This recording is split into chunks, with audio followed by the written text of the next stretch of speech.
अस्सलाम वालेकुम स्टूडेंट्स, बिस्मिल्लाहिर्रहमानिर्रहीम।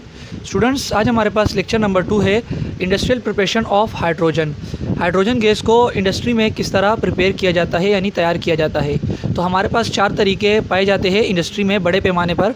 सबसे पहला तरीका है हमारे पास by steam hot coke process from natural gas by thermal decomposition, और लास्ट वन है हमारे पास बाय इलेक्ट्रोलाइसिस।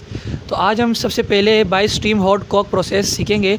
तो स्टीम क्या होता है? बेसिकली स्टीम हमारे पास वाटर को ही कहते हैं, लेकिन क्या होता है कि ये गैस फॉर्म में होता है, यानी स्टीम यानी भाप को कहते हैं जब वाटर गैस फॉर्म में होता है, ठीक है। और कॉक यानी कार्बन, ठीक है, कार्बन हमारे पास सॉलिड फॉर्म में होता है। तो सबसे पहले हमने क्या करना है, एक स्टीम को गुजारना है, यानी वाटर हमारे पास होगा लेकिन गैस फॉर्म में होगा। उसको हम क्या करेंगे, कार्बन जो कि एक नॉन मेटल है हमारे पास, जो सॉलिड फॉर्म में होता है, जब हम स्टीम को गुजारेंगे और टेम्परेचर कितना देंगे हम 1000 सेल्सियस यूनिट है मेजर करने का टेम्परेचर को। जब हम कार्बन में से स्टीम गुजारते हैं यानी रिएक्शन करवाते हैं तो हमारे पास क्या हो जाता है, कार्बन एक सिंगल डिस्प्लेसमेंट रिएक्शन करता है ऑक्सीजन के साथ, कार्बन मोनोऑक्साइड गैस बना देता है और साथ में हाइड्रोजन गैस।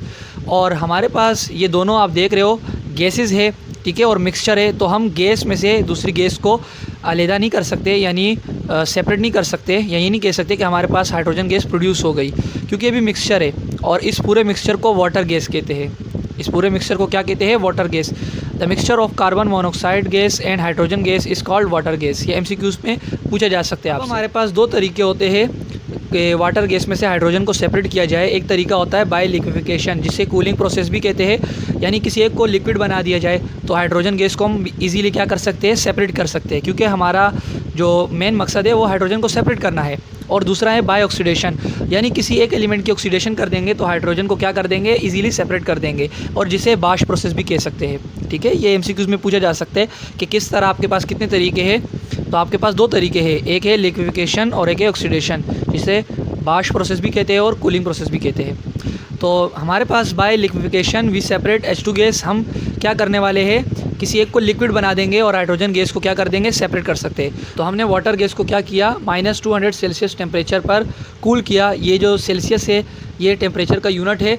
और कूलिंग में क्या हुआ, हमारे पास जो कार्बन मोनोऑक्साइड थी वो कूल होकर लिक्विड बन गई, ठीक है। और साथ में हमारे पास हाइड्रोजन गैस जो गैस की फॉर्म में ही मौजूद रही। यहाँ पर देख रहे हो मैंने स्टेट क्या कर दी, गैस से लिक्विड में चेंज कर दी।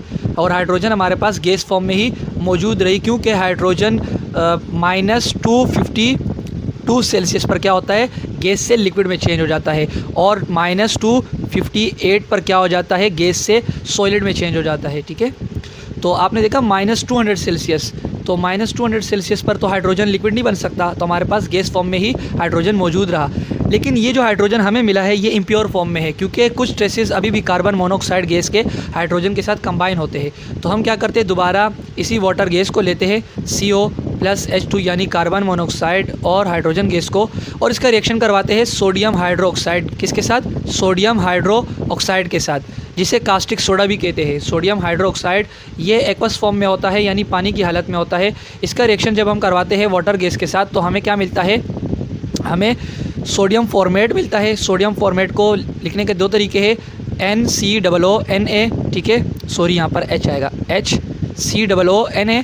और एक तरीका ये होता है कि H single bond carbon, double bond oxygen, single bond oxygen और सोडियम, ये एक्वस फॉर्म में होता है हमारे पास। और साथ में हमारे पास हाइड्रोजन गैस सेपरेट हो जाती है, यानी कार्बन मोनोऑक्साइड और हाइड्रोजन के जो मिक्सचर है जिसे वाटर गैस कहते हैं, अगर इसका रिएक्शन सोडियम हाइड्रोक्साइड के साथ किया जाए तो क्या होगा, वो जो कुछ ट्रेसेस है कार्बन मोनोऑक्साइड के वो हट जाएंगे, सेपरेट हो जाएंगे, सोडियम फॉर्मेट बन जाएगा जो कि पानी की हालत में होगा, और हम इजीली क्या कर देंगे, गैस को यानी जो हाइड्रोजन गैस है उसको इजीली सेपरेट कर सकते हैं किसी भी लिक्विड से, यानी एक्वस फॉर्म में जो सोडियम फॉर्मेट है इससे हम हाइड्रोजन गैस को सेपरेट कर सकते हैं। तो उम्मीद करता हूँ कि आपको ये जो प्रिपरेशन ऑफ हाइड्रोजन है जो by steam hot coke process है ये आपको समझ में आ गई होगी।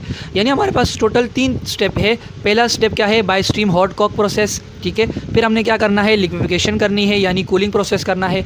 और तीसरा हमने क्या करना है, सोडियम हाइड्रोक्साइड के साथ इसका रिएक्शन करवाना है, और हमें ईजीली क्या हो जाएगा, हाइड्रोजन गैस मिल जाएगी सेपरेट फॉर्म में।